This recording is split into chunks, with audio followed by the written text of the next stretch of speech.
Assalamualaikum warahmatullahi wabarakatuh. Perkenalkan, nama saya Nurisati dengan NIM 42024050118 dari kelas AKP 2B. Di sini saya akan menjelaskan alur flowchart PT Zahira Net pada siklus pendapatan dan siklus pengeluaran. Di sini saya akan menjelaskan mengenai siklus pendapatan PT Zahira Net. PT Zahira Net merupakan perusahaan UMKM yang bergerak di bidang jasa pemasangan jaringan internet. PT Zahira Net juga memberikan jaminan garansi kepada pelanggan selama 1 bulan setelah pemasangan untuk menjamin bahwa pelanggan puas terhadap pekerjaan PT Zahira Net. Jika setelah pekerjaan selesai, PT Zahira Net tidak menerima pembayaran dari pelanggan, maka perusahaan akan menghentikan seluruh akses internet pelanggan hingga pelunasan. Berikut adalah proses pemasangan jaringan internet pada PT Zahira Net. Pada flowchart siklus pendapatan PT Zahira Net terdapat 3 bagian atau departemen di dalamnya, yaitu bagian penjualan, bagian pekerja lapangan, dan bagian akuntansi. Berikut alur flowchartnya.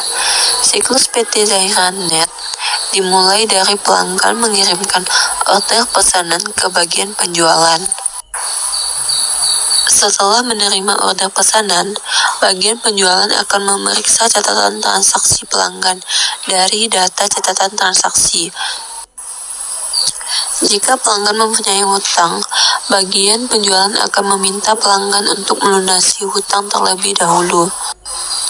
Jika pelanggan tidak mempunyai hutang, maka bagian penjualan akan membuat order pekerjaan dengan 2 tembusan. Tembusan pertama akan dikirim ke bagian pekerja lapangan, tembusan kedua akan dikirim ke pelanggan, dan tembusan ketiga akan diarsipkan secara temporer. Setelah itu, bagian penjualan akan membuat 2 dokumen perintah kerja yang akan dikirim ke bagian pekerja lapangan. Setelah menerima order pekerjaan dan 2 dokumen perintah pekerjaan dari bagian penjualan, bagian pekerja lapangan akan memulai pekerjaan. Jika pekerjaan telah selesai, maka dokumen order pekerjaan dan 2 dokumen perintah kerja akan dikirim kembali ke bagian penjualan. Bagian penjualan yang menerima dokumen tersebut kemudian akan memberi cap tanda selesai. Setelah itu, bagian penjualan akan mengirim 1 dokumen ke pelanggan. Kemudian, bagian penjualan akan membuat surat tagihan sebanyak 2 rangkap berdasarkan dokumen perintah kerja. 1 dokumen akan dikirim ke bagian akuntansi dan 1 bagian akan dikirim kepada pelanggan. Setelah pelanggan menerima dokumen order pekerjaan dan dokumen surat tagihan, pelanggan akan menentukan metode membayarnya. Jika pembayaran secara tunai, maka bagian penjualan akan mendapatkan bukti pembayaran. Setelah itu, dokumen pekerjaan surat tagihan dan bukti pembayaran akan diakses secara temporer. Jika pelanggan membayar setelah pekerjaan selesai, maka pelanggan akan menunggu dokumen perintah kerja dari bagian pekerja lapangan. Setelah mendapat dokumen perintah kerja, pelanggan akan melakukan pembayaran dan bagian penjualan akan mendapat bukti pembayaran. Kemudian, dokumen pada pekerjaan surat tagihan pemerintah kerja dan bukti pembayaran akan diakses secara temporer. Setelah itu, dokumen order pekerjaan surat tagihan perintah kerja dan bukti pembayaran akan disimpan secara permanen oleh bagian penjualan, dan bagian penjualan membuat dokumen penyelesaian pekerjaan sebanyak 1 rangkap. 1 dokumen akan diberikan ke bagian akuntansi dan dokumen asli akan disimpan secara permanen oleh bagian penjualan. Dan bagian penjualan membuat dokumen penyelesaian pekerjaan sebanyak 1 rangkap. 1 dokumen akan diberikan ke bagian akuntansi dan dokumen asli akan disimpan secara permanen oleh bagian penjualan. Selesai. Selanjutnya saya akan menjelaskan mengenai siklus pengeluaran PT Zairanet. PT Zairanet mempunyai kebijakan bahwa setiap bulan pada tanggal 15 semua bagian atau departemen dalam perusahaan mengirimkan tagihan dan daftar belanja pada bagian keuangan yang kemudian akan dilunasi oleh bagian keuangan. Berikut adalah siklus pengeluaran yang ada pada UMKM PT Zairanet.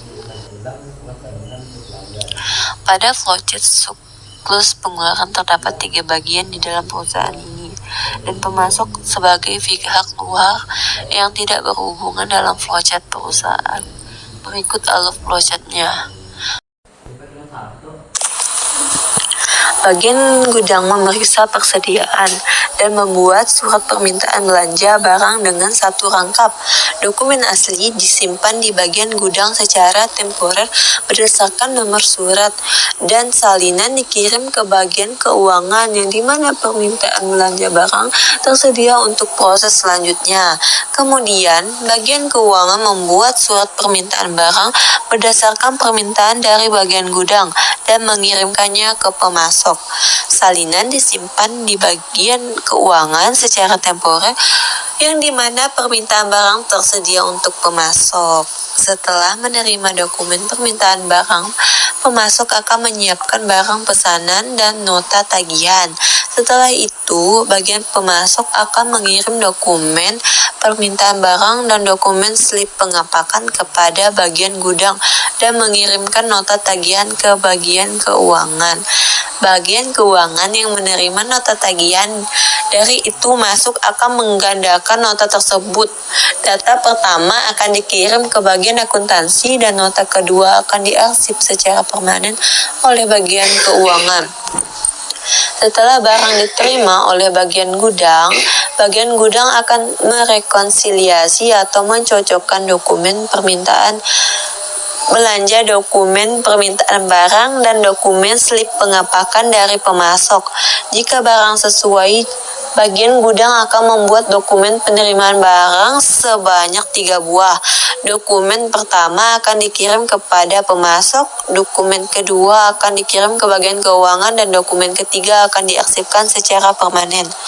Beserta dokumen permintaan barang, dokumen slip pengapakan, dan dokumen permintaan belanja. Setelah menerima nota penerimaan barang dari bagian gudang, bagian keuangan akan membuat surat perintah bayar ke pihak bank.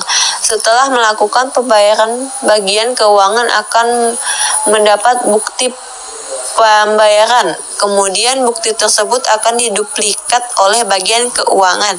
Bukti pembayaran pertama akan dikirim ke bagian akuntansi dan bukti pembayaran kedua bersama dengan nota tagihan dan dokumen permintaan barang yang sudah diarsipkan akan diarsip permanen oleh bagian keuangan.